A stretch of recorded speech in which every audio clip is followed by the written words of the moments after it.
Hello दोस्तों, welcome back. एक बार फिर से खुशामदीद है आप तमाम लोगों का हमारे इस यूट्यूब चैनल के अंदर। दोस्तों, बात करेंगे इस वीडियो के अंदर कि पिछले कुछ दिनों पहले ही एआईएमआईएम के सदर जनाब बैरिस्टर असदुद्दीन ओवैसी साहब बंगाल आए थे और वहां पर आकर फुरफुरा शरीफ में पीरज़ादा अब्बास सिद्दीकी साहब से उन्होंने मुलाकात की।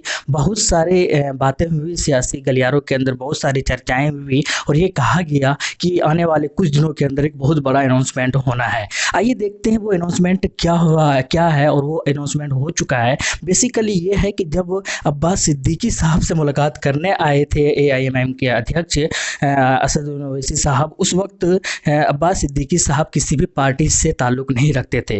हालांकि ये बातें ज़रूर चल रही थी कि जल्द ही वो एक न्यू पार्टी को ऑर्गेनाइज करेंगे और अनाउंस करेंगे, एक नया पार्टी की जो है गठन करेंगे, और वो जो है आज हो चुका है। जी हाँ, हम बात कर रहे हैं पीरज़ादा अब्बास सिद्दीकी साहब। उन्होंने आज एक नई पार्टी को जो है स्टेबलाइज्ड किया और उस पार्टी का नाम है आईएसएफ।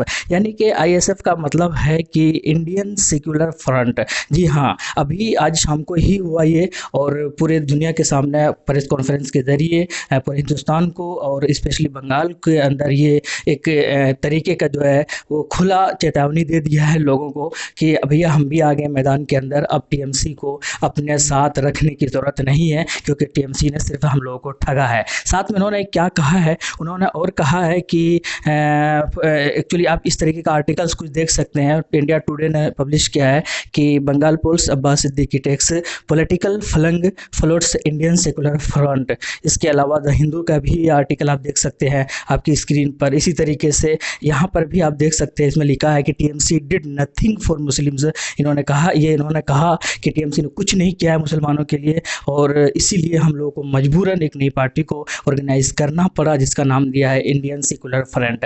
यानी कि अब जो है बंगाल के अंदर, चूँकि एआईएम ने पहले से ही वहाँ पर चुनाव लड़ने का फैसला किया था, अब साथ मिलकर चुनाव लड़ेंगे। और किन के साथ लड़ेंगे, तो ये इंडियन सेकुलर फ्रंट के साथ मिलेंगे। यानी कि इनकी अपनी पार्टी है और इस पार्टी के साथ मिलकर साथ चुनाव लड़ेंगे। लेकिन मज़े की बात यह है, क्या सिर्फ यही दोनों इस गठबंधन के अंदर रहेंगे या और भी लोग रहेंगे? तो आइए देख लेते हैं ये आर्टिकल क्या कहता है कि not just MIM my talks are on with CPM Congress to Abbas Siddiqui. इन्होंने कहा है कि हम सिर्फ एमआईएम के साथ ही नहीं, इसके अलावा हम सीपीएम से भी बात कर रहे हैं, हम कांग्रेस से भी बात कर रहे हैं। साथ में इन्होंने ये भी कहा कि ये हो सकता है तो हम टीएमसी के साथ भी जाएंगे। हालांकि हो सकता है कि ये अभी फ़िलहाल के लिए अभी सिचुएशन के हिसाब से हम टीएमसी के साथ हो सकते हैं, लेकिन आने वाले टाइम में हम टीएमसी के साथ जो है हमेशा साथ चुनाव नहीं लड़ेंगे। इन्होंने ये भी कहा वो सिर्फ इसलिए मजबूरी हमें गठबंधन करना पड़ेगा क्योंकि बीजेपी को हमें यहाँ से उखाड़ कर फेंकना है। तो ये सारी चीज़ें हुई है। लेकिन साथ में असदुद्दीन ओवैसी साहब ने भी अपने कॉलम में लिखा है, देखिए क्या लिखा है,